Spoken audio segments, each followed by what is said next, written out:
नमस्कार दोस्तों, मेरा नाम है शत्रुघ्न गौतम। आप सभी मित्रों का मेरे YouTube चैनल पे स्वागत है।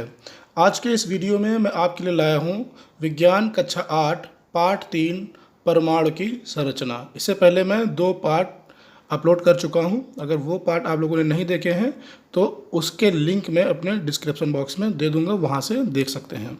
तो इस पाठ को हम लोग पूरे पाठ के उद्देश्यों के हिसाब से चर्चा करेंगे और इनमें पूछे जाने वाले प्रश्न या प्रतियोगी परीक्षा में पूछे जाने वाले प्रश्नों को भी मैं बताता रहूँगा, आप उनको नोट करते रहिएगा। अंत में सारे अभ्यास प्रश्न मैं करवा दूंगा। कुछ प्रश्न जो दीर्घ उत्तरीय होंगे उनको मैं डिस्क्रिप्शन बॉक्स में दे दूंगा, वहाँ से नोट कर सकते हैं। तो अगर आप हमारे चैनल पर पहली बार आए हैं तो हमारे चैनल को सब्सक्राइब करना बिल्कुल मत भूलिएगा। बेल आइकन को दबा दीजिए ताकि अन्य वीडियो का नोटिफिकेशन आपको सबसे पहले मिल सके। ये चैनल पूर्णतः निःशुल्क है, कोई पैसा नहीं पड़ रहा है। इस चैनल पे आपको फ्री में यहाँ पे आप पढ़ते हैं, तो आप इसको सब्सक्राइब करें और अपने मित्रों से भी सब्सक्राइब कराएं। तो समय ज़्यादा वेस्ट ना करते हुए जल्दी से वीडियो शुरू करते हैं। Learning today leading tomorrow, let's start the video.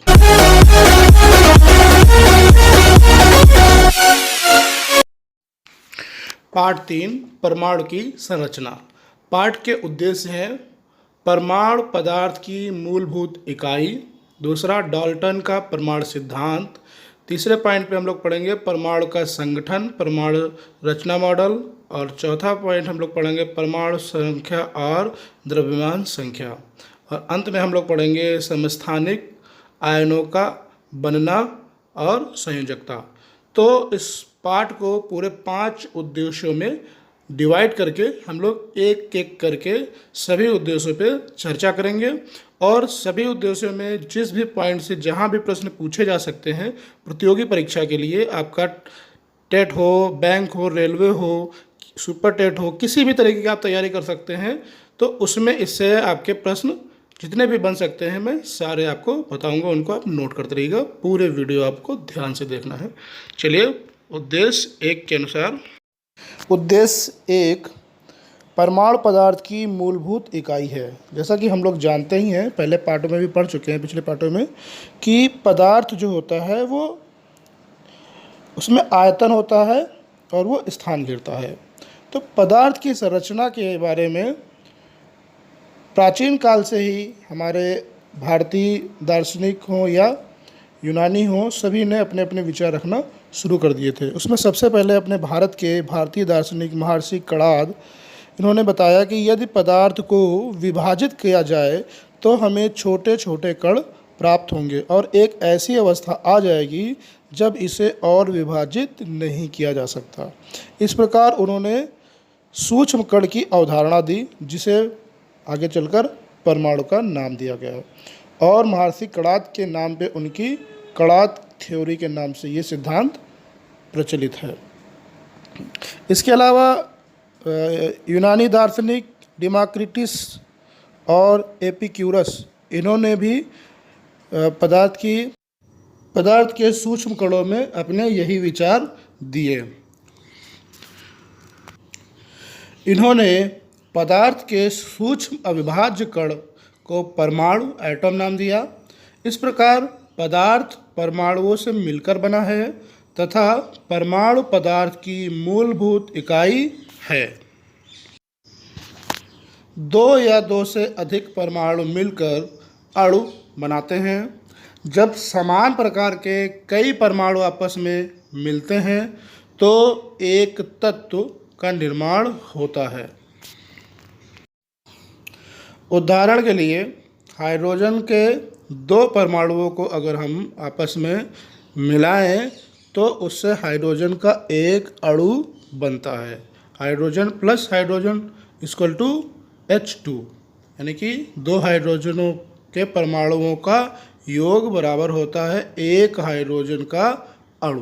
तो इसको आप अच्छे से समझ लीजिए, जब 2 परमाणु मिलते हैं समान तरीके का तो एक अणु उसका बनता है।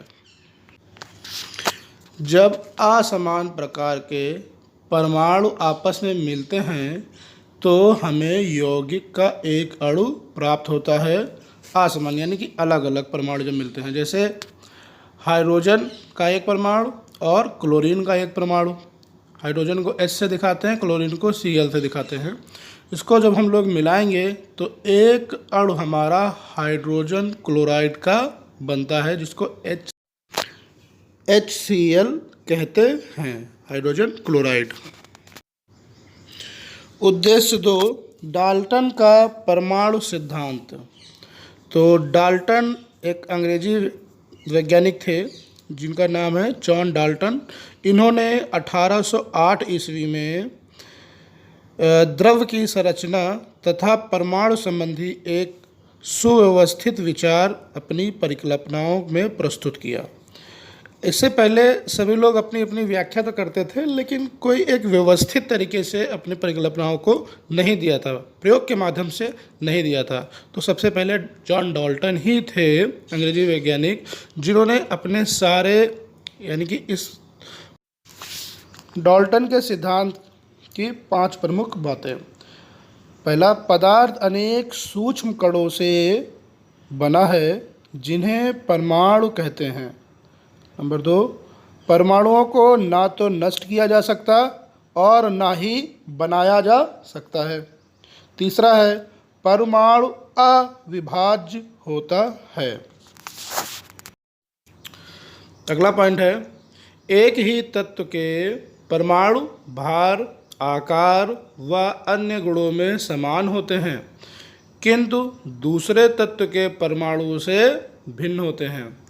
5वां पॉइंट था इनका, परमाणु सरल पूर्णांक अनुपातों में संयुक्त होते हैं। तो इस तरीके से इनके ये 5 प्रमुख सिद्धांत थे। आगे इनका केवल एक सिद्धांत ही गलत साबित हुआ, वो था परमाणु अविभाज्य होते हैं। तो जब 20वीं शताब्दी में हमारे और वैज्ञानिकों ने इस पर काम किया तो उन्होंने पाया कि परमाणु भी 3 भागों में विभाजित हो सकता है। उनके अन्य भागों की भी खोज हो गई, जिसको हम लोग जानते हैं इलेक्ट्रॉन, प्रोटॉन और न्यूट्रॉन।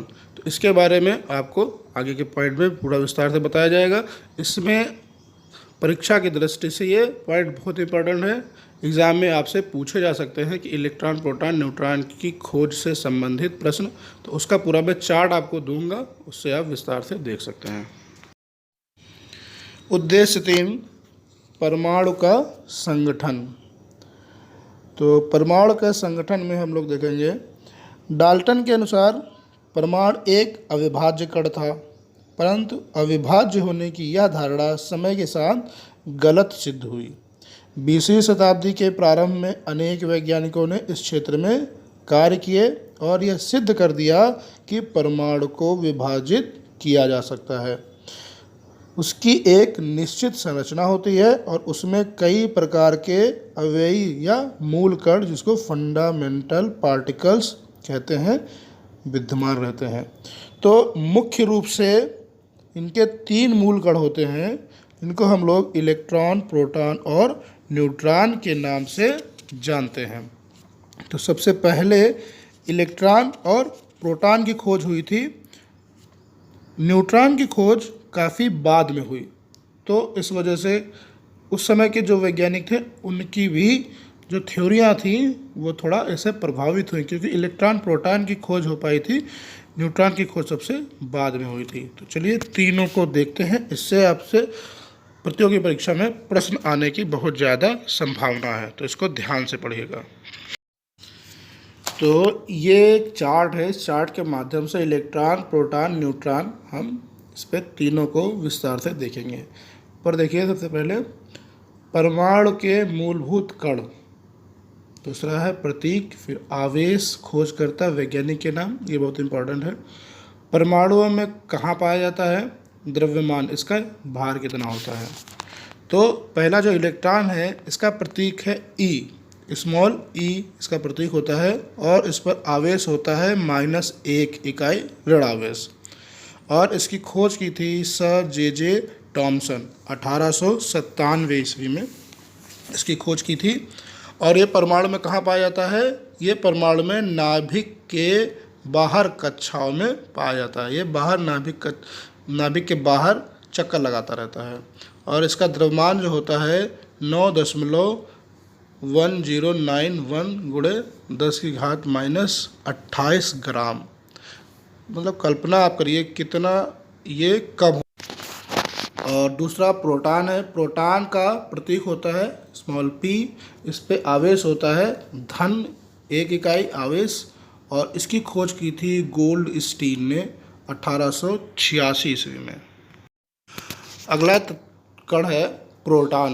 प्रोटॉन को हम लोग प्रतीक में स्मॉल p से दिखाते हैं। आवेश पे इस पे 1 इकाई धन आवेश होता है, और इसके खोजकर्ता वैज्ञानिक का नाम है गोल्ड स्टीन। इन्होंने इसकी खोज की थी 1886 ईस्वी में। और ये परमाणु में कहाँ पाया जाता है? ये परमाणु के नाभिक में पाया जाता है, बिल्कुल सेंटर में पाया जाता है। और इसका द्रव्यमान है 1.6725 इंटू 10⁻⁻24 ग्राम। और एक बात यहाँ पे याद रखिएगा, प्रोटॉन नाम जो था ये रदरफोर्ड ने 1920 ईस्वी में दिया था। कहीं कहीं आपको पढ़ने को मिल सकता है कि प्रोटॉन की खोज ही रदरफोर्ड ने की थी, तो वो गलत है। रदरफोर्ड ने प्रोटॉन की खोज नहीं की थी, बल्कि इसका नाम दिया था प्रोटॉन। तो दोनों को अच्छे से समझ लो।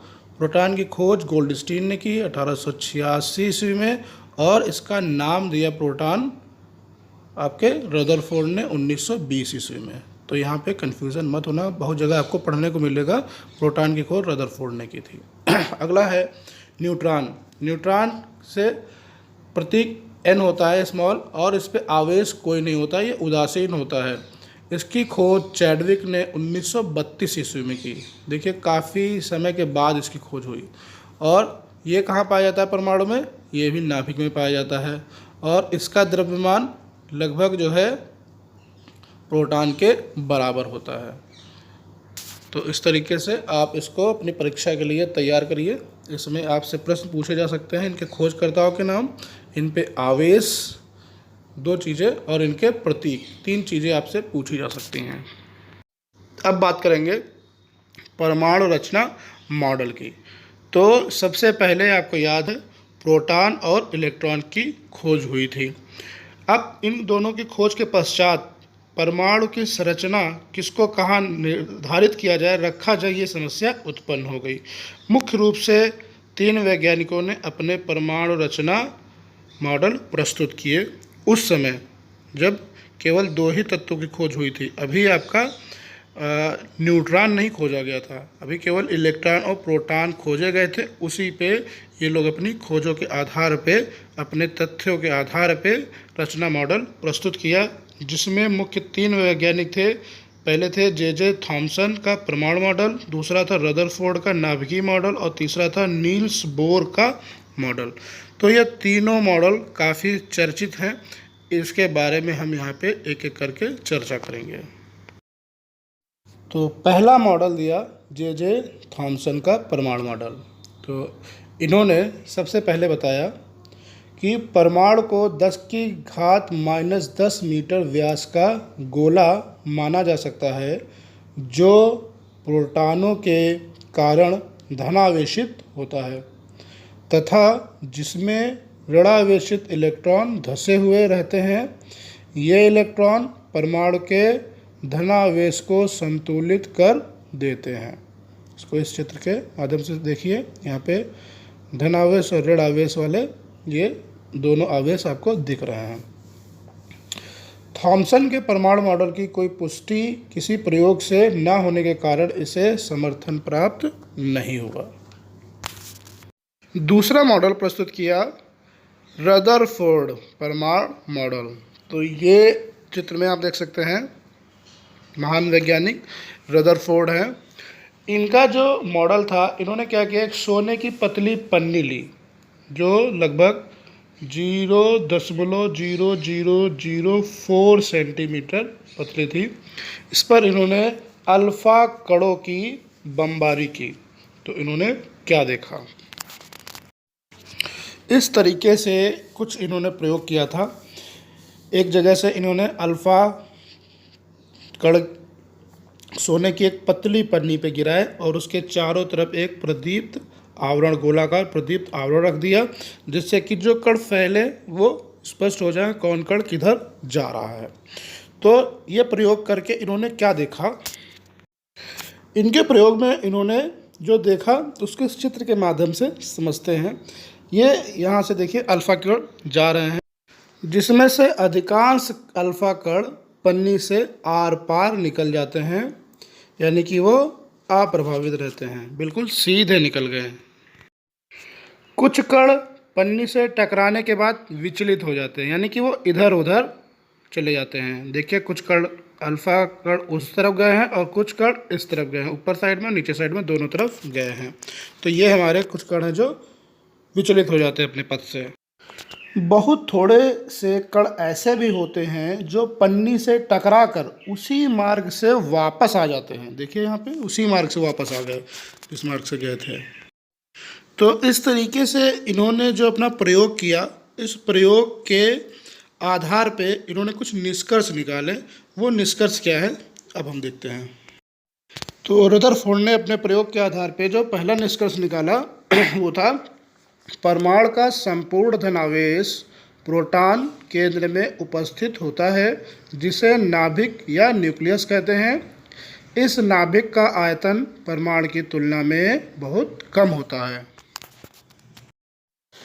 दूसरा निष्कर्ष, परमाणु का नाभिक ऋण आवेशित इलेक्ट्रॉनों से घिरा रहता है।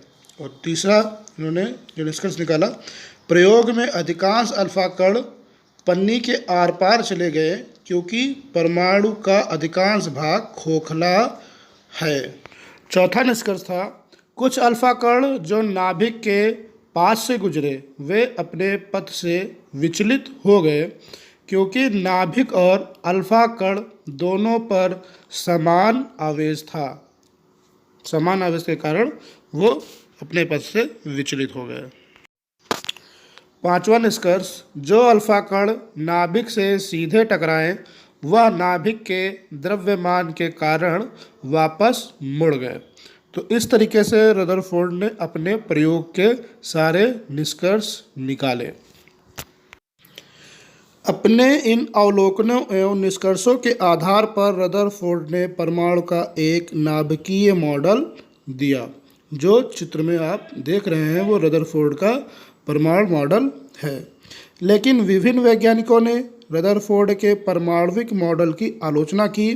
उन लोगों ने कहा कि इस प्रकार का परमाणु स्थायी नहीं हो सकता क्योंकि नाभिक के चारों ओर चक्कर लगाने वाले इलेक्ट्रॉनों की ऊर्जा लगातार कम होती जाएगी और अंत में इलेक्ट्रॉन नाभिक में गिर जाएंगे।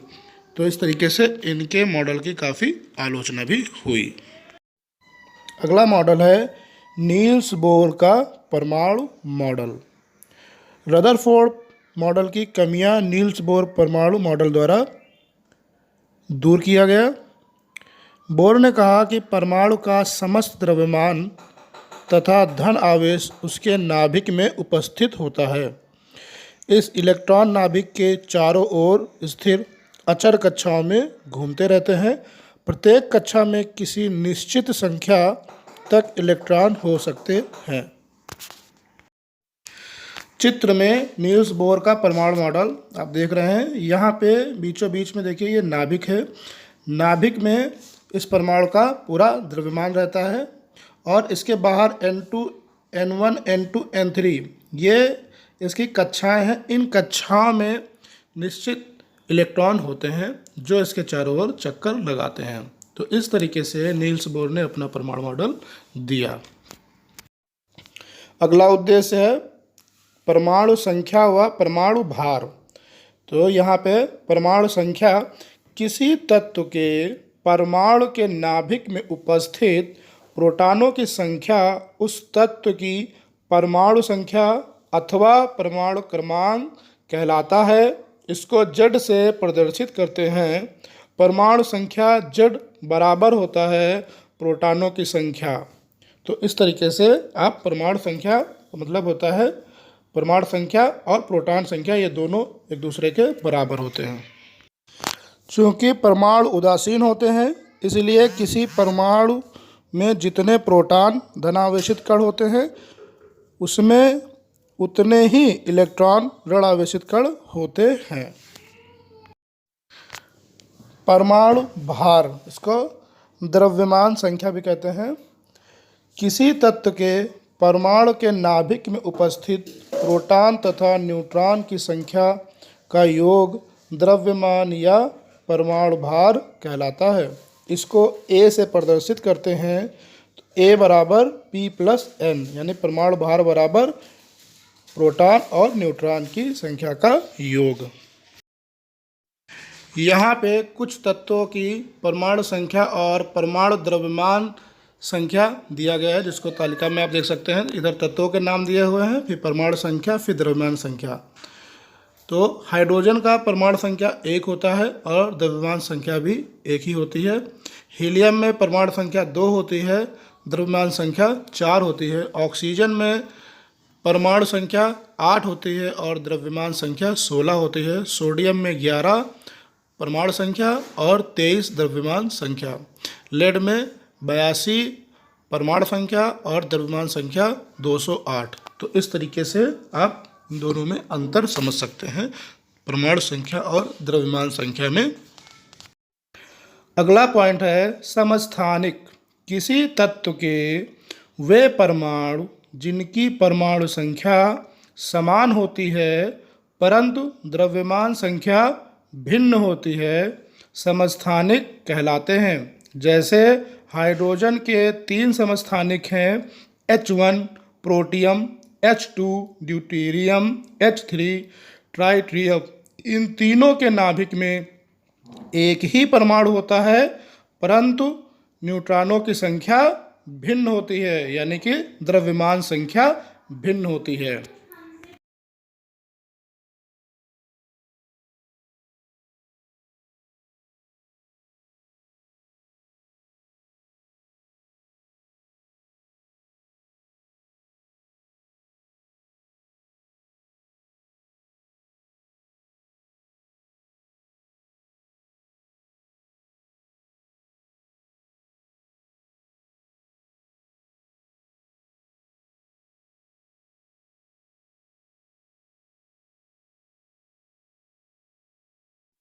अगला पॉइंट है आयनों का बनना। जैसे सोडियम के परमाणु में 11 प्रोटॉन और 11 इलेक्ट्रॉन होते हैं। यह विद्युत उदासीन होता है। इसमें से एक इलेक्ट्रॉन निकलने से इसमें 11 प्रोटॉन और 10 इलेक्ट्रॉन शेष बच जाते हैं।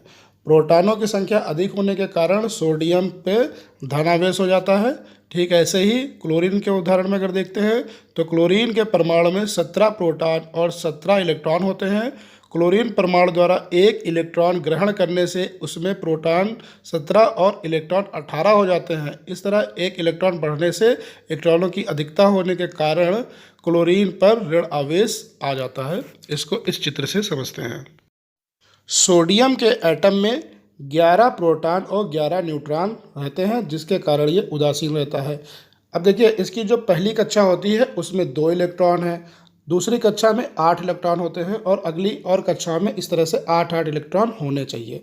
अब क्या होता है, जैसे ही अगली कक्षा आखिरी कक्षा में देखिए 1 इलेक्ट्रॉन है, तो ये अपनी कक्षा को संतुलित करने के लिए 1 इलेक्ट्रॉन जब देगा तो इसका आयन बन जाएगा और ये हो जाएगा सोडियम आयन। अब सोडियम आयन जब बनेगा तो देखिए आपके पास इलेक्ट्रॉन एक कम हो गया और न्यूट्रॉन आपके पास उतने ही हैं, तो यानी कि न्यूट्रॉनों की संख्या ज़्यादा हो गई और न्यूट्रॉनों पे आपका जो होता है धन आवेश होता है, तो जो आवेश ज़्यादा होगा वही आपके आयन पे आवेश हो जाएगा। तो यानी कि सोडियम के आयन पे आपका आवेश कौन सा हो जाएगा, धन आवेश।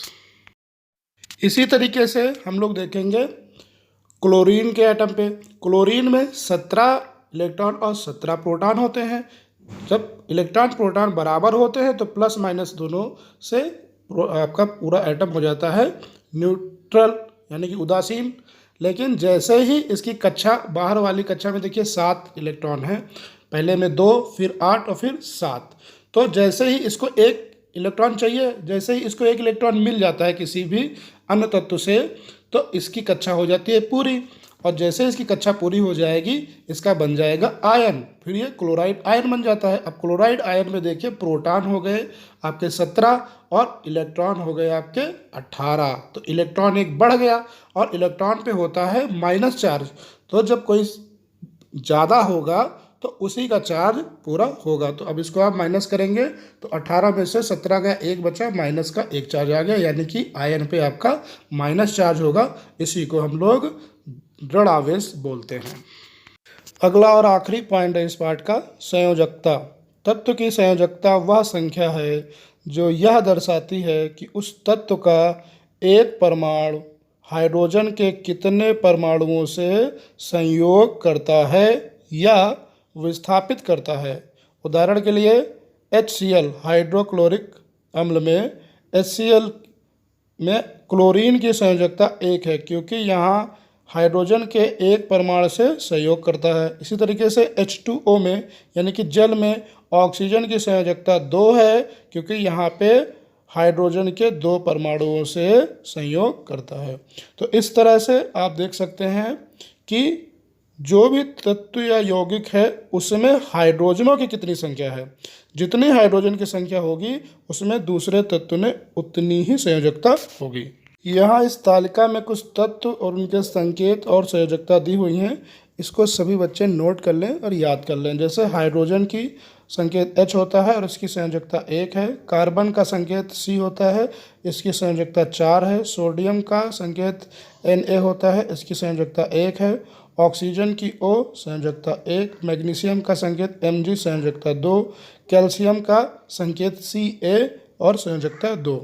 तो इस तरीके से आप संयोजकता के बारे में यहाँ पे आपने चर्चा की। अगर कोई भी दिक्कत हो तो आप कमेंट बॉक्स में लिखें। अब हम लोग बात करेंगे अभ्यास प्रश्न। तो बहुविकल्पी प्रश्न में से सही उत्तर आपको छांटना है। न्यूट्रॉन की खोज किसने की? तो न्यूट्रॉन की खोज जेम्स चैडविक ने 1932 ईस्वी में की थी। किसी तत्व के वे परमाणु जिनकी परमाणु संख्या समान होती है परंतु परमाणु द्रव्यमान संख्या भिन्न होती है कहलाते हैं समस्थानिक। जल में ऑक्सीजन की संयोजकता होती है 2। न्यूट्रॉन पर आवेश होता है, न्यूट्रॉन पर कोई आवेश नहीं होता है, उदासीन होता है न्यूट्रॉन। अगला प्रश्न है, सही और गलत का निशान आपको बॉक्स में लगाना है। तो पहला प्रश्न का है, परमाणु अविभाज्य कण है।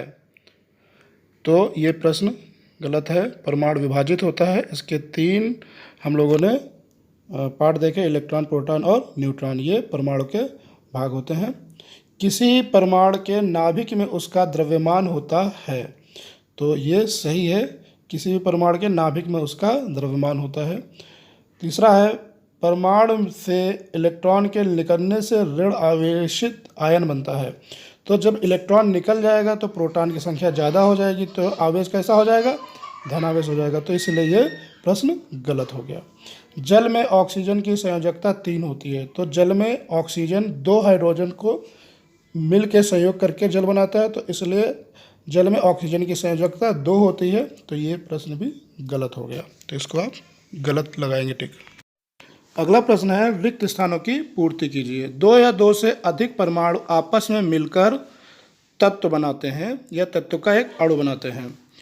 प्रोटॉन की खोज, तो प्रोटॉन की खोज की थी गोल्डस्टीन ने 1886 ईस्वी में। अगला प्रश्न है, न्यूट्रॉनों का द्रव्यमान हाइड्रोजन परमाणु के द्रव्यमान के लगभग बराबर होता है। और अगला प्रश्न है, नील्स बोर के अनुसार परमाणु का समस्त द्रव्यमान उसके नाभिक में उपस्थित होता है। तो इस तरीके से ये हमारे रिक्त स्थान की पूर्ति हो गई। अगला प्रश्न है, आपको स्तंभ का और खाक में मिलान करना है।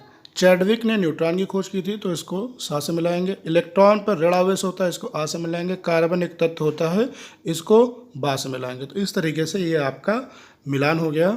बाकी के प्रश्नों को मैं डिस्क्रिप्शन बॉक्स में दे दूंगा, क्योंकि वीडियो बहुत ज़्यादा लंबा हो रहा है।